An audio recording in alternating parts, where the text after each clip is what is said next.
सभी को जय हिंद दोस्तों। आप सभी का हार्दिक स्वागत है जय हिंद रिएक्शंस में। तो आज आपके लिए एक जबरदस्त और एक स्पेशल वीडियो लेकर आया हूं, जिसमें आप देखेंगे पाकिस्तान की मशहूर यूट्यूबर निम्रा अहमद और उनकी स्पेशल गेस्ट होंगी भारत की बेटी और हिंदुस्तान की शेरनी नाजिया इलाही खान जी। तो आप एक्सपेक्ट कर सकते हैं कि इसमें नाजिया जी हैं, तो वीडियो बहुत ही ज्यादा दमदार होगी। तो इसे अंत तक देखें और चैनल पर नए हैं तो चैनल को सब्सक्राइब कर दें, ताकि आपको ऐसी लेटेस्ट और इंटरेस्टिंग वीडियोस देखने को मिलती रहे।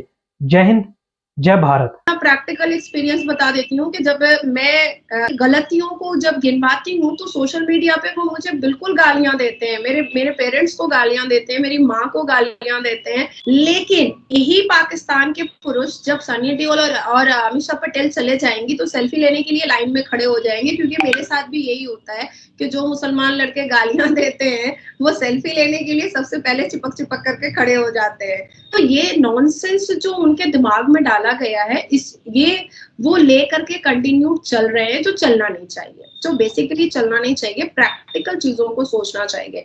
अब आपके पाकिस्तान में कुछ पुरुषों ने क्या किया, अपनी टीवियां तोड़ी हैं। तो भैया, एक टीवी तोड़ने से क्या हो जाएगा? तुमने तो अपना नुकसान कर दिया टीवी तोड़ करके। ये तो तुम्हारा खुद का नुकसान है। इससे क्या, ये जो इतने बॉक्स ऑफिस में जो गदर मचा करके गदर 2 ने रखा है, और सनी देओल के डायलॉग्स पर लोग मतलब पूरे बावले हो जा रहे हैं, पूरे क्रेजी हो जा रहे हैं, उनके फैन बढ़ जा रहे हैं उनके डायलॉग्स पर। तो ये तो खत्म नहीं होने वाला है, ये तो बंद नहीं होने वाला है, बल्कि तुम्हारा ही नुकसान हो गया जिसने टीवी तोड़ दिया। तो बहुत ऐसे लोग हैं जो प्रैक्टिकल चीजों पर बिलीव ना करके, जो उनको बचपन से उनके दिमाग में डाला गया है उसी चीजों पर वो ज्यादा बिलीव करते हैं। एक बात मैं आपको और बताना चाहूंगी कि देखिए, गदर 2 ने हमेशा 21 साल पहले भी आजादी के वक्त में जो जो दुर्घटनाएं हुई थी उसको दिखाया है।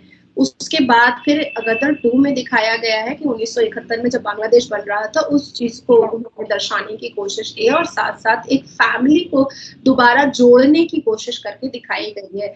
तो it's really a very beautiful subject, और लोगों ने इसको बहुत पसंद किया है, लोगों ने इसको बहुत सराहा है।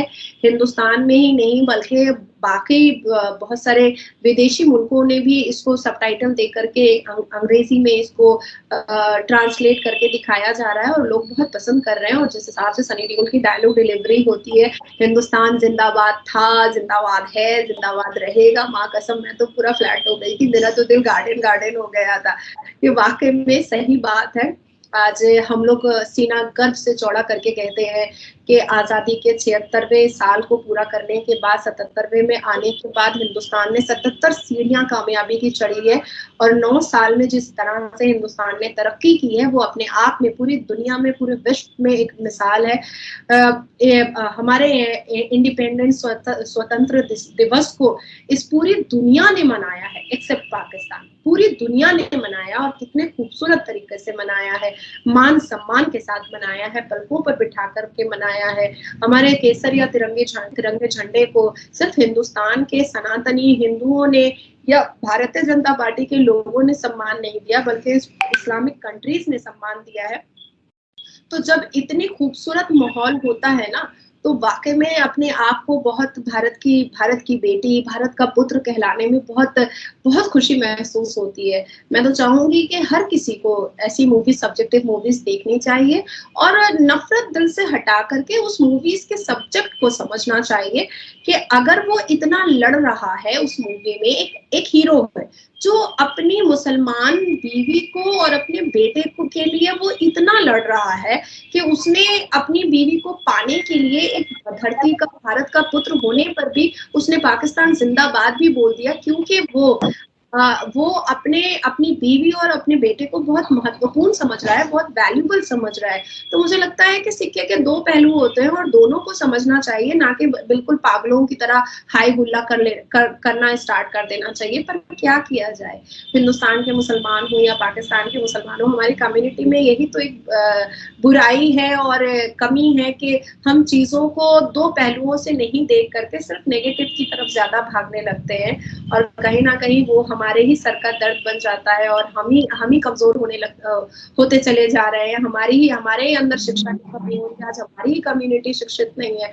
तो मुझे लगता है कि हर किसी को ये मूवी देखनी चाहिए और पॉजिटिव थॉट्स के साथ देखनी चाहिए, पॉजिटिव साइन के साथ देखनी चाहिए। और मैं ये चीज भी मैं दावे के साथ कहती हूँ कि अगर सनी देओल जी कभी भी पाकिस्तान जाते हैं तो मुझे लगता है कि वही जनता उनको सर आंखों पर बिठाएगी और उनके साथ सेल्फियां लेगी। मैम बिल्कुल सही। और अगर हम गदर 1 की बात करते हैं, गदर 1 एक प्रेम कथा जो कि आई थी 2001 में, 1947 को बीच में मेंशन किया गया था। 2023 में गदर 2 आई है जिसमें 1971 को मेंशन किया गया है। और आप क्या कहेंगी कि जो सारी चीजें दिखाई गई हैं पाकिस्तान में, हिंदुस्तान मुर्दाबाद के नारे लग रहे हैं, इंडिया क्रश करने के नारे लग रहे हैं, स्लोगन्स बनाए गए हैं, बैनर्स दिखाए गए हैं और जिस तरीके से बोलते हुए दिखाया गया है कि हिंदुस्तान में बड़ा जुल्म हो रहा है, आने दो हम बताएंगे उसको, और वहां से फिर हिंदुस्तान का भी रिप्लाई आता है। तो क्या लगता है कि ये वो सारे स्लोगन बिल्कुल ठीक दिखाए गए हैं जो पाकिस्तान में लगते हैं, लेकिन कहीं ना कहीं हमें सनी देओल थोड़े से हैवी होते हुए नजर आ रहे हैं। तो क्या ये मूवी स्पेशल पाकिस्तान को रिप्लाई देने के लिए ही बनाई गई है? नहीं नहीं, ऐसा बिल्कुल भी नहीं है। क्यों रिप्लाई दिया जाएगा, किस बिना पर रिप्लाई दिया जाएगा? अगर जो इस वक्त पाकिस्तान में स्लोगन लगाए जा रहे हैं सेम सारे स्लोगन इस मूवी में मौजूद है, तो मुझे एकदम ट्रेलर और मूवी देखते हुए ऐसा फील हुआ जैसे पता नहीं शायद पाकिस्तान को मैसेज देने के लिए, रिप्लाई देने के लिए ये मूवी बनाई गई हो। No veg.